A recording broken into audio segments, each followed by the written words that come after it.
로마서 1장 21절에서 23절 말씀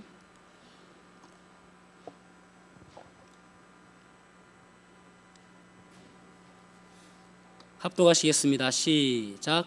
하나님을 알되 하나님을 영화롭게도 아니하며 감사하지도 아니하고 오히려 그 생각이 허망하여지며 미련한 마음이 어두워졌나니 스스로 지혜 있다 하나 어리석게 되어 썩어지지 아니하는 하나님의 영광을 썩어질 사람과 새와 짐승과 기어다니는 동물 모양의 우상으로 바꾸었느니라. 아멘. 착석하시겠습니다. 올해 들어와서 우리는 로마서를 보고 있습니다. 지난 시간들을 보면은 로마서 1장 1절에서 17절 말씀은 인사말과 그리고 서론이 기록되어 있습니다. 18절에 보면은 이제 하나님의 진노가 나타나 있는데 하나님의 진노는 어떻게 해서 오는지 인간의 상태를 말씀하고 있다고 말씀을 드렸습니다.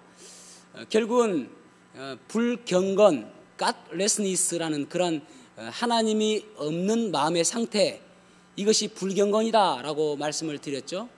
그리고 이 불경건은 결국은 불이라는 구체적인 우리의 삶의 태도로 나타나게 된다라고 말씀을 드렸습니다. 그런데 오늘은 우상 숭배에 대해서 보려고 하는데 결국은 하나님이 없는 마음의 상태가 되어지니까 언젠가 제가 이야기했던 것처럼 사람은 진공의 상태를 부정합니다. 그러니까 뭔가 채워져 있어야 된다는 것이죠. 마음에 뭔가 채워져 있어야 그 채워짐 때문에 그것이 위로가 되어지고 위안이 되어진다라고 말씀을 드렸습니다. 그래서 사람들은 우리는 하나님이 채워진 물에 인해서 기뻐하고 또 만족감을 가지고 살 수 있는데 일반 사람들은 그 하나님이 없기 때문에 다른 것들로 채우려고 하는 것이죠. 어떤 사람은 지식을 채우려고 하는 사람들이 있는가 하면 어떤 사람들은 돈이라는 것을 채우려고 하는 사람들이 있습니다. 그런데 결국은 하나님이 없는 마음의 상태이기 때문에 그 안에 채워져 있는 것이 우상이다라고 말씀하고 있습니다. 오늘 본문의 말씀을 통해서 우상숭배라는 제목으로 말씀을 나누려고 하는데요. 내 안에 있는 작고 큰 우상들이 무너지게 되어지는 또 그렇게 결단하게 되어지는 오늘 시간이 되었으면 좋겠습니다. 그래서 오늘 말씀을 통해서 저와 여러분들이 은혜가 되었으면 좋겠습니다. 첫 번째로는 하나님은 우상을 싫어하십니다. 여기에 생략된 단어가 있습니다. 하나님은 진짜 억수로 싫어하십니다. 그 말이 생략되었습니다. 하나님의 우상을 진짜 억수로 대끼리 싫어하십니다. 엄청나게 싫어하십니다. 출애굽기 20장 3절에서 4절에 보면은 하나님께서 이스라엘 백성들에게 10계명을 주십니다. 그러면서 첫째 계명은 너는 나 외에 다른 신을 섬기지 마라. 3절에 말씀하고 있고요. 4절에 둘째 계명이 나 외에 너를 위하여 새긴 우상을 만들지 말라. 그렇게 말씀하고 있습니다. 어떻게 생각하면 똑같은 말입니다. 나 외에 다른 신을 섬기지 말고 또 너를 위하여 우상을 새기지 마라. 그 말은 똑같은 말이죠. 그러니까 결국은 나 외에 다른 신을 섬기지 않는 것이 마음이라면은 그 결과가 새긴 우상입니다. 똑같은 말이죠. 그런데 여기 보면은 쭉 뒤에 보면은 살인하지 말라, 간음하지 말라, 도둑질하지 말라 그런 말씀이 있어요. 그러니까 그 살인이나 간음이나 도둑질보다도 더 우선적으로 먼저 해야 될 것이 무엇이냐면은 나 외에 다른 신을 섬기지 말라라는 단어입니다.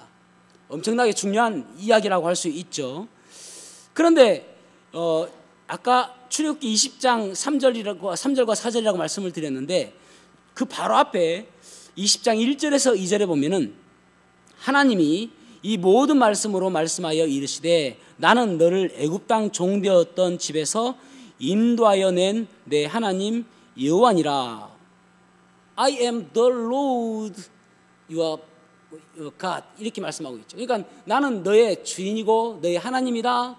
여기서 중요한 것이 무엇이냐면 You are 너의 하나님이다라는 거예요. 너의 하나님. 그러면서 십계명을 이야기하고 있는 거예요. 그러니까 무슨 말이냐면은 하나님께서는 십계명을 주신 이유가 무엇이냐면은 하나님과 우리의 관계를 말씀하고 있고, 그 관계 속에서 하나님께서는 우리에게 인정받기를 원하신다는 사실입니다. 그래서 사단은 계속 우리를 유혹하고 방해하는 것이 무엇이냐면은 하나님과의 관계를 멀리하는 것이 사단의 목표입니다. 관계를 떨어뜨리는 것이 목표입니다. 그래서 하나님께서는 우리와 관계를 잘 생각하시기 때문에 우리에게 인정받기를 원하신다, 그런 말. 너희 하나님이라는 거예요. 너희 하나님. 저는 여러분, 어떤 불교 신도들이 저를 인정해 주지 않는 것이 저는 전혀 서운하지 않습니다. 또 예를 들어서 우리나라 대통령이신 문재인 대통령께서 저를 인정해 주지 않는 것도 저는 전혀 서운하지 않습니다. 저는 저희 아내에게 인정받고 싶고, 또 저희 자녀들에게 인정받고 싶고, 또 제가 사랑하는 여러분들에게 인정받고 싶습니다. 왜냐하면은 저와 여러분들은 관계가 있기 때문에 그렇습니다. 저와 제 아내와 또 제 자녀들은 관계가 있기 때문에 그렇습니다. 저도 여러분 어디 나가면은 저도 알아주는 사람입니다. 그럼에도 불구하고 그 사람들이 저를 알아주지 않아도 서운하지 않는 거예요. 알아준다고 해서 감격하지도 않습니다. 왜냐하면 저는 그 사람들과 관계가 없거든요. 근데 여러분들이 저를 알아주고, 제 자녀들이 저를 알아주고, 제 아내가 저를 알아주면은 감격스럽고 눈물 흘리기만큼 그렇게 기쁜 것이죠. 왜 그렇습니까? 관계가 있기 때문에 그렇습니다. 하나님께서는 우리에게 그런 관계 속에서 인정받기를 원하신다는 사실입니다.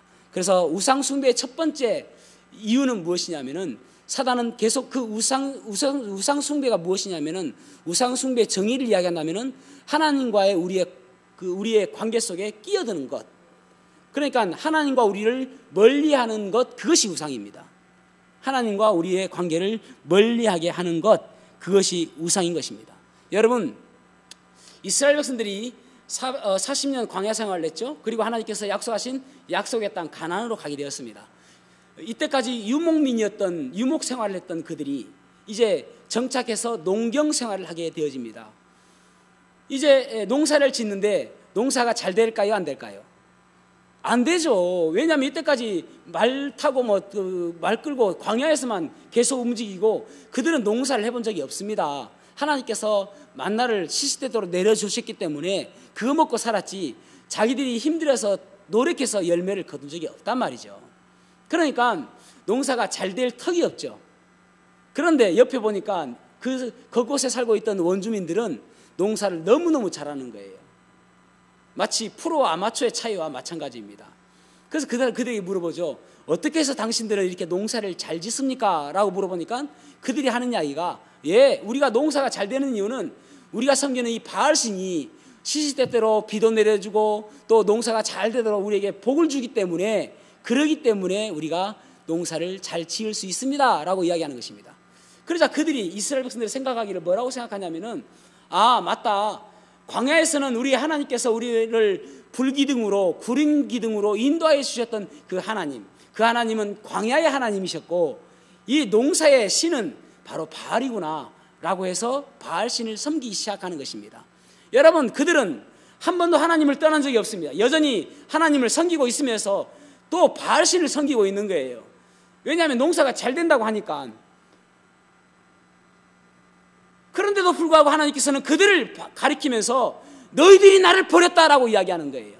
마찬가지로 여러분, 우리도 예배 잘 드리고 매 주일마다 이 예배당에 와서 예배 잘 드리고 기도하고 찬양하고 헌신하면서도 내 마음속에 하나님보다 하나님 사이에 뭔가 끼어 있다면은 그것이 우상인 것입니다. 주목해서 들으셔야 됩니다. 하나님과 나를 멀리하는 것이 있습니까? 어떤 사람은 돈 때문에, 참 어떤 분들은 돈 때문에 하나님께 칭찬받는 사람들이 있습니다. 하나님을 위해서 잘 사용하시는 분들이 계시잖아요. 그런데 어떤 분들은 돈 때문에 하나님과 갈등하는 사람들이 있단 말이죠. 그것이 결국은 우상이 되어지게 되는 것입니다. 그래서 우상의 첫 번째는 하나님과 내 사이를 방해하는 것이고, 두 번째로는 하나님보다 더 사랑하는 것이 있으면 그것이 우상임을 기억하셔야 됩니다. 자, 여기 오늘 읽었던 본문 1장 23절 말씀을 같이 한번 읽어보겠습니다. 시작. 썩어지지 아니하는 하나님의 영광을 썩어질 사람과 새와 짐승과 기어다니는 동물 모양의 우상으로 바꾸었느니라. 아멘. 여기서 우상의 순서가 있는데 첫 번째가 뭐예요? 사람. 좀 의아스럽지 않습니까? 여러분, 사람의 모양을 가지고 여러분들이 예를 들어서 저의 얼굴을 가지고 다니면서 우리 목사님 하면서 그렇게 하실 분 계세요? 의아스럽지 않습니까? 사람의 모양을 만드는 것이 아니라 사람 자체가 우상이 되어진다라고 이야기하고 있는 거예요. 어느 날 우리 교회에 BTS가 왔어요. 10대들은 와 이러겠죠. 어느 날 우리 교회에 용필 오빠가 왔어요. 기도하는 딱 이러는데 막 50대 우리 자매님들은 오빠 이러잖아요. 그것을 우리는 우상이라고 이야기하지 않습니까? 맞습니다. 그게 우상입니다. 결국은 그것이 하나님과의 사이에서 사랑의 저울질을 하게 되지면은 그것이 우상이 되어지는 거예요. 여기 출애굽기 3장 32장 1절 보세요. 출애굽기 32장 1절. 백성이 모세가 산에서 내려옴이 더딤을 보고 모여 백성이 아론에게 이르러 말하되 일어나라 우리를 위하여 우리를 인도할 신을 만들라. 이 모세 곧 우리를 애굽 땅에서 인도하여 낸 사람은 어찌 되었는지 알지 못함이니라. 아멘. 여기 보면은 모세에 대해서 그들이 애굽에서 인도한 사람이 모세라고 이야기하고 있습니다. 그리고 모세가 40일 동안 시내산에 가서 십계명을 받아와야 되는데 그 십계명을 받으러 가서 오지 않고 있어서 그들이 무엇을 하냐면은 금송아지를 만드는 거예요. 그러니까 금송아지를 만드는 과정들을 지금 설명하고 있는데 성경은 참 재밌습니다. 왜 그렇게 했냐를 이야기하고 있는 것이죠. 그래서 금송아지를 만든 그 이유는 그들이 목숨까지 막 내줄 정도로 의지했던 이 모세가 없음으로 금송아지를 만드는 거예요. 다시 말해서 모세를 대신할 그 신을 만드는데 금송아지를 만드는 것입니다. 그래서 이스라엘 백성들은 착각하고 있는데 여전히 하나님은 계세요. 여전히 그들과 하나님은 함께 계십니다. 그런데 그 하나님을 잊어버리고 그들을 인도하여낸 이 모세를 바라보고 있는 것이죠. 여러분, 우리 교회에서 어떤 분들은 신천지가 왔는가 안 왔는가 뭐 그런 거 걱정하시는 분들이 계시잖아요. 신천지보다 더 위험스러운 인물이 누군지 아십니까? 담임 목사인, 누군지 몰라도 담임 목사인 그 사람이에요. 그 사람을 바라보면서 우리 목사님, 여러분, 그래서 어디 가더라도 우리 교회를 자랑할 때에 제 자랑해서는 안 돼요. 우리 교회를 자랑하고 우리 주님을 자랑해야 되죠. 우리 교회는 오직 주님만이 영광 받으시는, 주님만을 우리는 사랑하는 우리 교회다라고 이야기해야 되는 것이에요.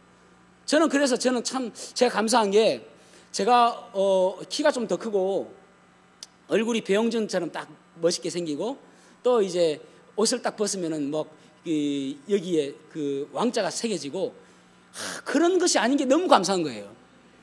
설교할 때 딱 그래 보십시오. 그러면 여러분들은 저는 우리 주님은 나타나지 않고 제 얼굴만 보고 있는 거예요. 물론 부흥할 수도 있겠죠. 그러나 부흥하는 이유가 무엇입니까? 제 얼굴 보고 싶어서. 그래서 얼마나 감사한지 몰라요. 어떤 새로운 젊은 부부가 왔어요. 딱 보니까 그분 이제 남편이 딱 봤을 때, 저 목사님, 저 목사님 정도면은 나보다 좀 덜하네. 그래서 우리 와이프가 교회 다니는 거 전혀 걱정되지 않겠네. 그렇게 생각할 수 있겠죠? 얼마나 안심이 됩니까? 제 얼굴 보면은. 제가 어떤 분하고 통화를 해요. 젊은 자매님하고 통화를 하는데 그 남편이 누군데? 박 목사님. 박 목사님이면 뭐 나보다 못하시. 그러니까 얼마나 감사해요. 저는 이 얼굴이 목회하기 진짜 좋은 얼굴이라니까요.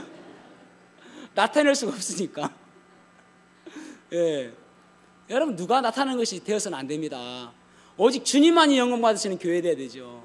오직 주님만이 나타나는 교회가 되어져야 되죠. 제가 태양을 가리키잖아요. 그럼 태양을 봐야죠. 그런데 자꾸 사람들은 손가락 보면서 야, 저 손 이쁘다. 저 손 좀 곱게 생겼네. 그게 중요한 게 아니잖아요. 태양을 바라봐야 되죠. 근데 오늘날 교회가 변질되어지고 타락하는 이유가 무엇이냐면은 자꾸 손가락 자랑하고 손가락 본다니까요. 우리 교회 목사님 손가락 진짜 이뻐. 그거 자랑한다니까요. 그러니까 여러분, 사람이 그 목사님이 실수하게 되지면은 사람 때문에 실망하게 되고, 여러분, 사람은 정말 주의해서 들으셔야 됩니다. 사람은 의지할 대상이 아니에요. 사람은 의지할 대상이 아니라 긍휼히 여길 대상입니다. 불쌍히 여길 대상이 사람이지. 그래서 언젠가 이야기했던 것처럼 사람은 모두가 다 각기 제 길로 갔거늘 양과 같은 그러한 인생인 것입니다.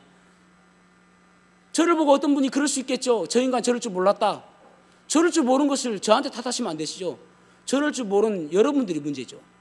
다 저럴 수밖에 없는 사람입니다. 그런데도 제가 정말 그렇지 않기 위해서 기도하고 무릎 꿇고 주님 닮아가려고 노력하는 그런 것이 있는 거 아니에요. 여러분들 실망시키지 않으려고. 어쨌든 여러분 사람 보면 실망합니다.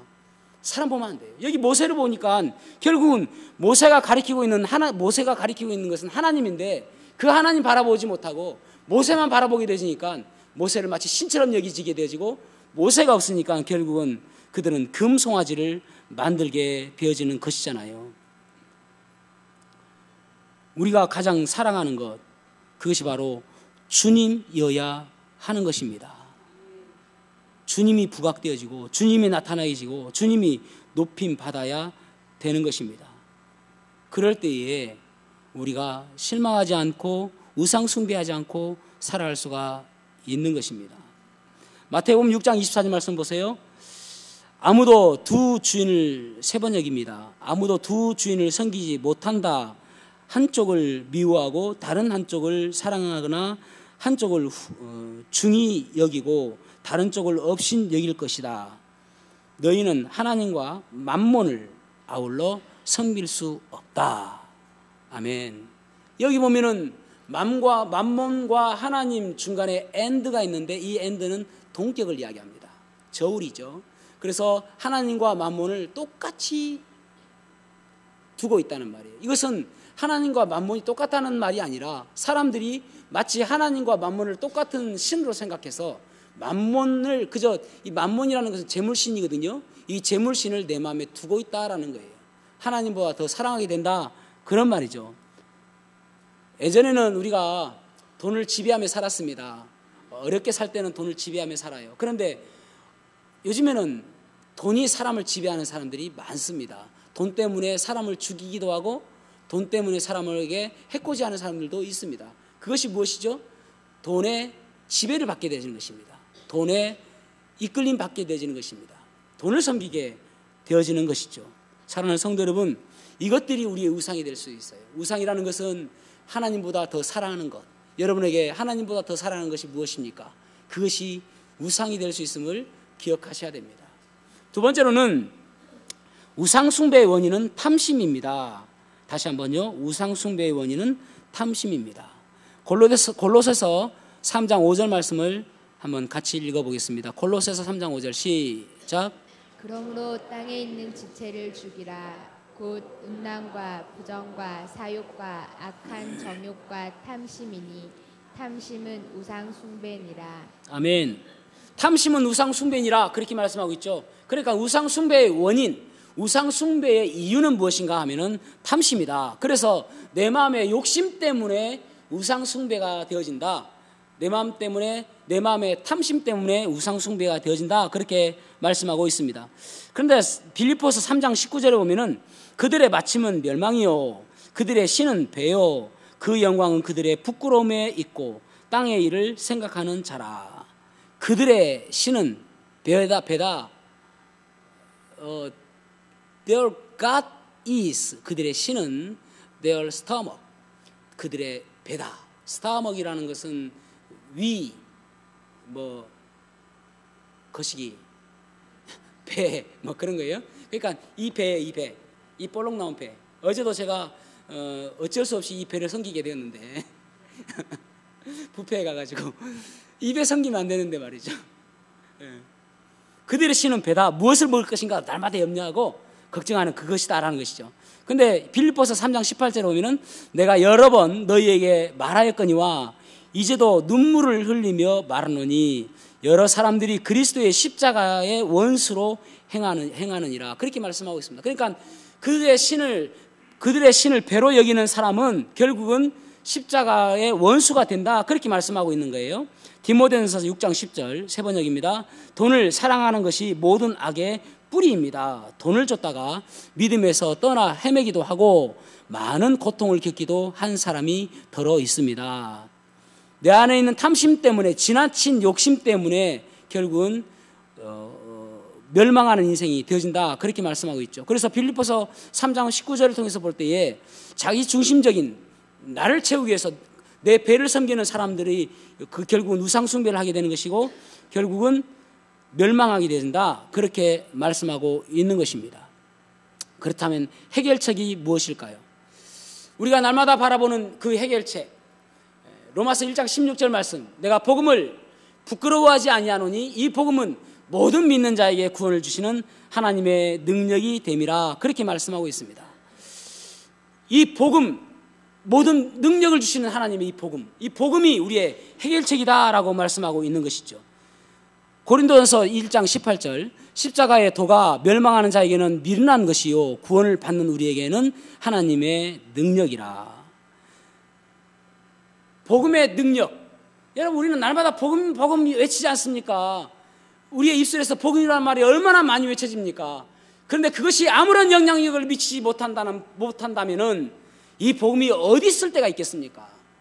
내가 구원받았다면 이 복음이 나에게 역사하게 되어지고, 내가 구원받았다면 이 복음 때문에 내 자아가 죽게 되어지고 십자가의 능력으로 살아가게 되는 것이 복음의 능력이죠.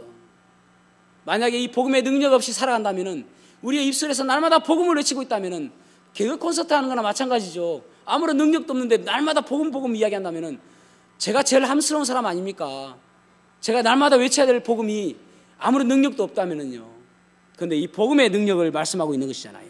고린도서 4장 19절 20절, 주님께서 허락하시면 내가 속히 여러분에게로 가서 그 교만해진 사람들의 말이 아니라 능력을 알아보겠습니다. 20절요. 하나님 나라는 말에 있지 아니하고 능력에 있습니다.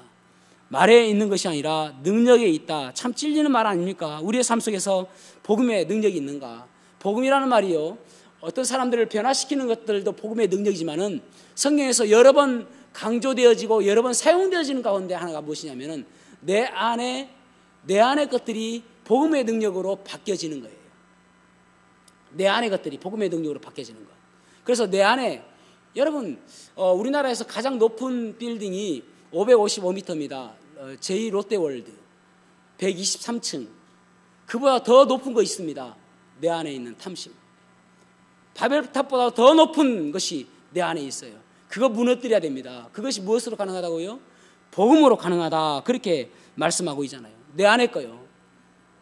9.11 테러 이후에 비행기의 구조가 바뀌었는데 그 중에 하나가 무엇이냐면은 밖에서 조종석을 문을 열 수 없다는 거예요. 안에서만 열어줄 수 있어요. 그런데 2015년에 독일의 한 여객기가 이제 조종사가 잠시 자리를 비운 사이에 부조종사가 있는데 그 부조종사가 테러범이에요. 문 안 열어줘요. 밖에서 아무리 두드려도 문을 안 열어주는 거예요. 그래가지고 알프스 산맥에 그냥 그 비행기를 추락시켜 버렸어요. 그래서 150명이 죽었습니다. 거짓말 아닙니다. 2015년에 그 안에 있던 그 사람이 문제였던 거예요. 여러분, 우리는 날마다 손가락 가리키면서 저 사람 언제 변하나, 저 사람 왜 안 변하나 라고 할 것이 아니라 내가 지금 변하고 있냐는 거예요. 내 안에 탐심이 없어지고 있냐는 거예요. 내가 지금 우상들이 없어지고 있냐는 거예요. 날마다 무릎 꿇고 기도하지만 내 안에 그 감춰진 그 무거운 것들이 없냐는 거예요. 갈등하고 있는 것이 없냐는 거예요. 내 안의 것을 죽여야 하는 것입니다. 갈라디아서 5장 24절에 보면은 그리스도 예수의 사람들은 뭐라고요? 누구요? 그리스도 예수의 사람들은 누구를 가리킵니까? 우리를 가리키죠. 육체와 함께 그 정욕과 탐심을 십자가에 못 박았느니라. 그래서 선언하셔야 됩니다. 선포하셔야 됩니다. 나를 이끌어가는 것이 내 욕심과 내 탐심이 아니라 그리스도의 십자가에 의해서 내가 움직여지는 그러한 사람 되기를 원합니다 라고 선언하셔야 되는 거예요. 어떤 사람이 날마다 밖에 싸돌아다니며 시간을 소비하던 한 여자분이 내가 이제는 교양을 쌓으며 살아야 되겠다라고 해서 서예를 배우기 시작했습니다. 그래서 다 그 붓을 갈아가지고 쓰고 그러는 거예요. 남편이 물어봅니다. 아이고 언제까지 갈려나 모르겠다. 걱정 마세요. 제가 이번엔 열심히 해서 정말 교양이 있는 사람이 되고 싶어요. 그랬어요. 어느 날 액자가 집에 딱 걸렸어요. 저희 집에는 들어가면 액자가 나와 내 집은 여호와만을 섬기노라라고 기록되어 있는데, 액자가 딱 걸렸는데 뭐라고 걸려 있냐면은 월목현 화금신 딱 적혀 있는 거예요. 월목현 화금신. 그래서 남편이 너무 신기한 거예요. 야, 이게 무슨 말인가? 진짜 좋은 말 같아요. 그래서 아내한테 물어봤습니다. 여보, 저기 한문으로 적혀 있는데 저게 뭐야? 하니까 아내가 하는 이야기가, 예, 제가 결심했어요. 월목현, 월요일과 목요일은 현대백화점에서 놀고, 화금신, 화요일과 금요일날은 신세계백화점에서 놀기로 작정했어요.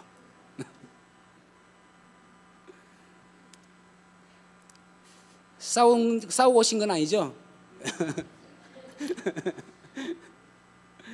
고린도후서 10장 3절에서 5절 보겠습니다. 우리가 육신으로 행하나 육신에 따라 싸우지 아니하노니, 4절 말씀이요. 우리의 싸우는 무기는 육신에 속한 것이 아니요 오직 어떤 견고한 진도 무너뜨리는 하나님의 능력이라. 모든 이론을 무너뜨리며 하나님 아는 것을 대적하여 높아진 것을 다 무너뜨리고 모든 생각을 사로잡아 그리스도에게 복종하게 하니. 복음이 능력 아닙니까? 내 안에 있는 모든 것들을 무너뜨리는 것이 복음의 능력이다. 그렇게 말씀하고 있는 것이잖아요. 아까 읽었던 갈라디아서 5장 24절에서 25절에 보면은 그리스도 예수의 사람들은 육체와 함께 그 정욕과 탐심을 십자가에 못 박았느니라. 25절에 보면은 만일 우리가 성령으로 살면 또한 성령으로 행할지니. 그러니까 결국은 정욕과 욕심을 십자가에 못 박는 것은 무엇으로 산다고요? 성령으로 살아가는 것이다. 그러니까 탐심을 무너뜨릴 수 있는 오직 유일한 방법은 성령으로 살아가는 것이다 라고 말씀하고 있는 것입니다. 내가 어떻게 하면 실수하지 않을 수 있습니까? 성령에 이끌려 살아가는 삶. 내가 어떻게 하면 기뻐하며 살 수 있습니까? 성령에 이끌려가는 삶.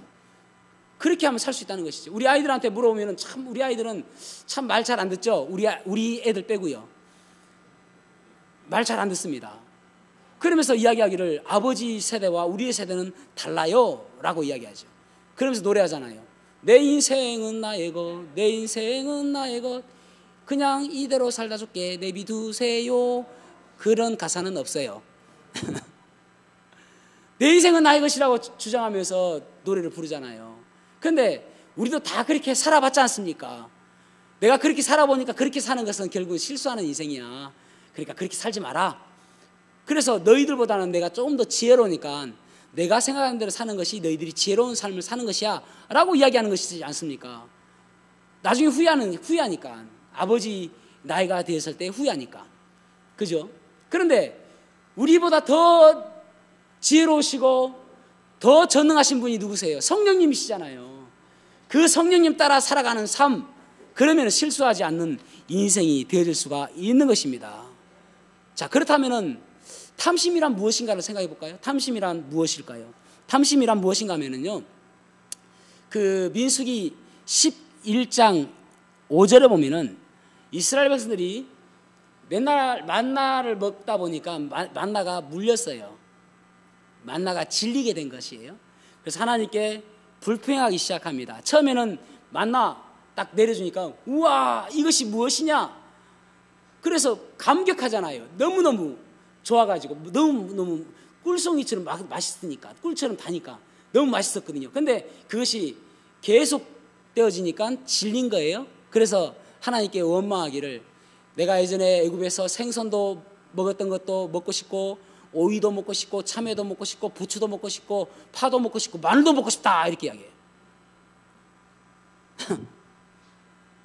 그래서 하나님께서 그것을 바라보시면서 진노하십니다. 탐심이란 무엇인지 아십니까? 탐심이란 하나님께서 나에게 베푸신 지금의 상황 속에서 만족하지 않는 것이 탐심이에요. 다시 한번요. 탐심이란 지금 내 상황 속에서 만족하지 않는 것이 탐심입니다. 결국은 그 탐심 때문에 우상 숭배로 이어진다는 것이죠. 여러분, 여기 이스라엘 백성들이 큰 거 원하지 않았습니다. 하나님 우리에게 소나 한 마리 뚝 던져 주십시오. 그렇게 이야기하지 않았습니다.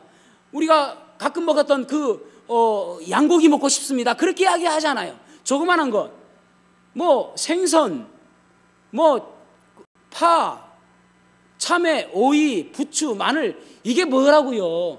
이것 가지고 원망하고 있다니까요. 여러분, 우리는 간혹 그래요. 하나님, 제가 무슨 욕심이 있다고요? 제가 뭐 언제 하나님께 뭐 다이아몬드 요구했습니까? 제가 하나님께 뭐 언제 100평짜리 아파트 원했습니까? 제가 언제 하나님께 무슨 뭐 외제차 큰 거, 좋은 거 원했습니까? 그거 아니잖아요. 지금 당장 이것 좀 주세요. 그런데 하나님께서는 그것을 바라보시면서 그것이 불신앙이고 그것이 탐심이다라고 이야기하는 거예요. 그것이 결국 내 안에 우상이다라고 이야기하고 있는 것입니다. 여러분, 주목해서 들으셔야 됩니다. 큰 거 이야기하는 것이 아니라 지금의 상황 속에서 그것이 탐욕이고 그것이 탐심이라고 이야기하는 거예요. 원망하고 불평하고 있는 그것 말이죠. 감사하지 못하는 그 말이죠. 자족하지 못하는 그것 말이죠. 그것 때문에 주님께서는 그것이 탐심이다, 그렇게 말씀하고 있는 것입니다. 민수기 11장 4절에 보면 그들 중에 섞여 사는 다른 인종들이 탐욕을 품음에 결국 이 탐욕 때문에 그들은 하나님을 원망하는 것을 보게 되어집니다. 마찬가지로 우상도 마찬가지입니다. 여러분, 우리가 언제 부처를 섬겼습니까? 언제 우상 앞에서 절했습니까? 라고 이야기하는 것이 아니라 내 안에 하나님보다도 더 다른 거 사랑하는 것이 있는지, 아니면 하나님과 멀리하게 하고 있는 것은 없는지, 그것이 우상이라는 거예요. 아주 조그마한 것이 있을 수도 있어요. 그것이 우상일 수도 될 수도 있는 거예요. 그래서 결국은 그 조그마한 것이 점점 커져서 괴물처럼 되어짐으로 인하여 나를 집어삼키는 그런 놀라운 일이 생기게 되어집니다. 결국은 멸망하게 되어지는 것이죠. 그래서 여러분, 내 안에 있는 탐심을 죽여야 됩니다. 십자가로 죽여야 되는 것이죠. 성령의 인도하심으로 죽여야 되는 것이죠. 그러므로 해서 우리의 삶 속에서 하나님이 진노하시는 우상 숭배와 탐심이 사라지는 저와 여러분이 되기를 주님의 이름으로 축복합니다. 다 같이 기도하시겠습니다.